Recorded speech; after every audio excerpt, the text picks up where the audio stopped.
There comes a point in time in everybody's training career when you can just not get away with skipping warm-ups anymore. Yeah, maybe in your early 20s you can just skip the warm-up, start lifting, and you're all good. But as you get into your later 20s, 30s, 40s, and beyond, the warm-up becomes just as important as the workout.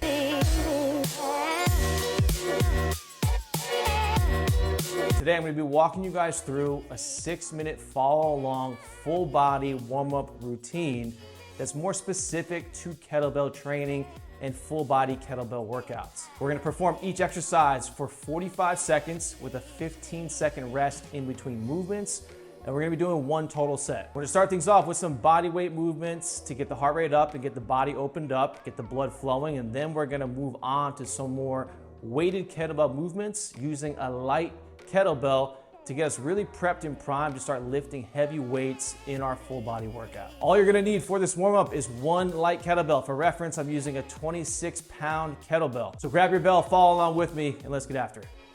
Now, when I'm programming a full body warm-up like this one, there's a few different things I'm thinking about. Generally speaking, in a full body workout, I'm gonna be doing some sort of vertical or horizontal press, some sort of horizontal row or some sort of vertical pull, some sort of squat, lunge, hip hinge, and some sort of core movement. So with that being said, I've selected movements that are gonna hit all facets of what I might be facing in a full body workout, again, generally speaking. So there is rhyme, there's reason, and there's purpose behind all the movements that I've selected for today's warm-up.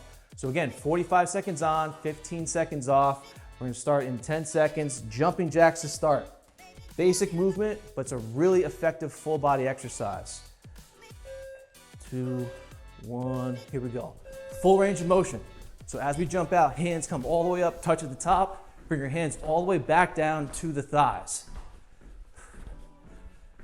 So this exercise, again, not a sexy exercise, but it gets the blood flowing and it gets the full body warm. So all the way from the toes, ankles, knees, all the way up to the shoulders, it gets everything moving through a range of motion. So it's just a great exercise, and you don't need any equipment. 15 seconds.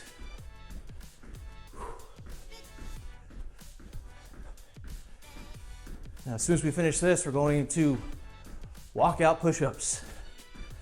3, 2, 1. Good. You guys can probably guess that we're going to do walkout push-ups. It's just one of my favorite movements. It's just such an effective full body exercise to get the body warmed up. So sometimes repetition is good. Walk it out, strong push-up, lightly touch the chest to the floor, walk it back up, stand tall, squeeze the glutes at the top. So as I always say, keep the legs as straight as you want. If you want a little more of a hamstring stretch, keep those legs nice and straight, but you do not have to.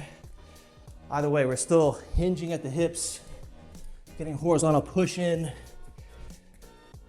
and coming back up. A little bit of a squat as well, as we squat down and as we come back.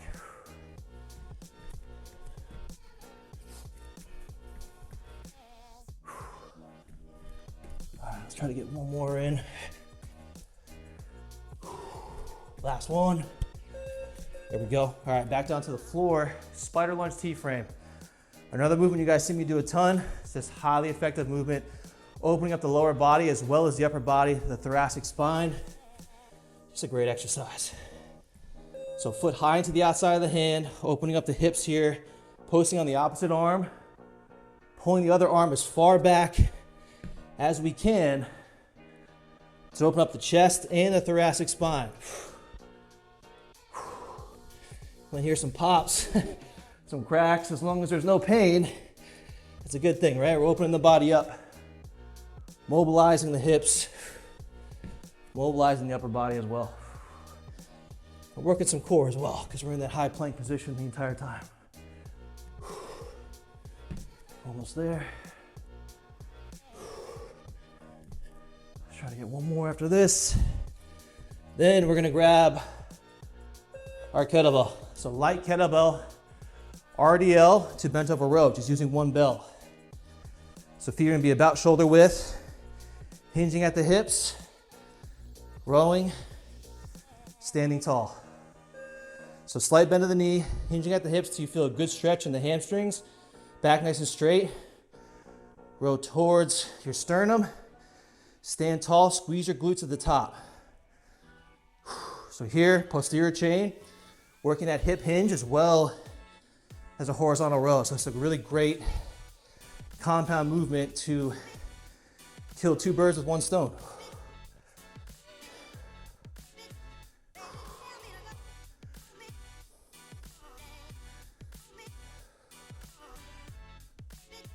Ten seconds.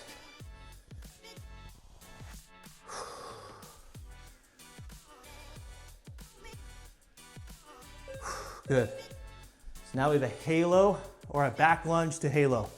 So we're holding a bell, back lunge, we come up, halo, and then we're gonna hit the other side. So we flip the bell upside down, big step back, lightly touch that back knee, circle the bell around the head, switch sides. So we have our lunging pattern, as well as moving the shoulders through a full range of motion. Other side. And we're working a little bit of core as well. So it's really important that on this halo, we keep the ribs pulled down, try not to arch the back.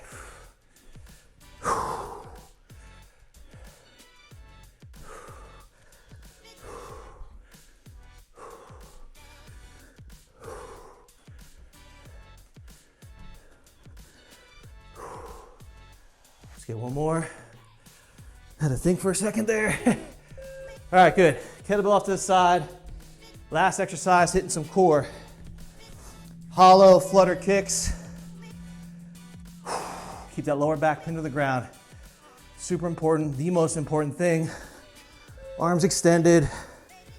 Keep the quads flexed. Toes pointed, notice my upper back. I'm not resting here on the ground. Upper back is off the ground, creating this hollowed out position, arms locked out. So we have tension from the tips of our toes all the way to the tips of our fingers.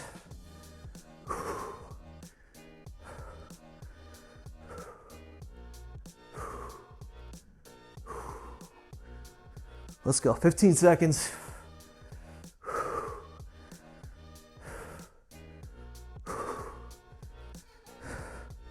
5 left. 2, 1, done.